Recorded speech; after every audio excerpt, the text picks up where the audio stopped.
కాంగ్రెస్ ప్రభుత్వం మత్స్యకారులను పట్టించుకోకుండా ఇబ్బందులకు గురిచేస్తుందని ముదిరాజ్ సంఘం హక్కుల సాధన రాష్ట్ర అధ్యక్షులు జంగిటి శ్రీనివాస్ మండిపడ్డారు. సిద్దిపేట జిల్లా చిన్నకోడూరు మండలం చంద్లాపూర్ గ్రామ శివార్లోని రంగనాయక సాగర్ ప్రాజెక్టు ఆవరణలో మీడియా సమావేశంలో మాట్లాడారు. గత ప్రభుత్వంలో 100% సబ్సిడీపై చేప పిల్లలు పంపిణీ చేసిందన్నారు. అంతేకాకుండా వాహనాలను కూడా అందించిందన్నారు.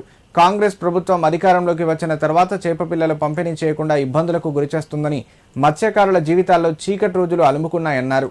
వచ్చే ఎన్నికల్లో ప్రభుత్వానికి తగిన గుణపాఠం చెప్తామని హెచ్చరించారు.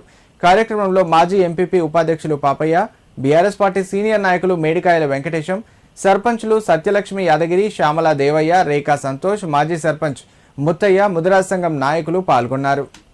తొలి ముఖ్యమంత్రిగా కేసీఆర్ గారు బాధ్యతలు చేపట్టిన తర్వాత అదేవిధంగా ఆయన అడుగుజాడల్లో హరీష్ రావు గారు నీటిపారుదల శాఖ మంత్రిగా మరి ఆయన ఉంటూ మరి రాష్ట్రంలో మరి రైతులు కావచ్చు, అదేవిధంగా మత్స్యకారులను కావచ్చు, మరి వారిని ఆర్థికంగా బలపరచడానికి మరి ఏవైతే చెరువులు ఉన్నాయో చెరువులు కుంటలు మిషన్ కాకతీయ ద్వారా చెరువులు కుంటలు అన్నింటిని కూడా అనుసంధానం చేస్తూ వాటిని లోతుగా చేయడానికి పూడిక తీసి మరి ఆ పూడిక తీసిన ఆలోచన విధానానికి మరి నీటి వనరులను సృష్టించి కాళేశ్వరం ప్రాజెక్టును నిర్మించి మరి తద్వారా రైతులకు నీటి సౌకర్యం, మరి జీవరాశులకు నీటి సౌకర్యం, అదేవిధంగా ఈ నీటి వనరుల మీదనే నీటి కొలనుల మీదనే ఆధారపడ్డటువంటి ఏకైక ఒక జీవి ఏదైనా ఉందంటే ఈ యొక్క సృష్టిలో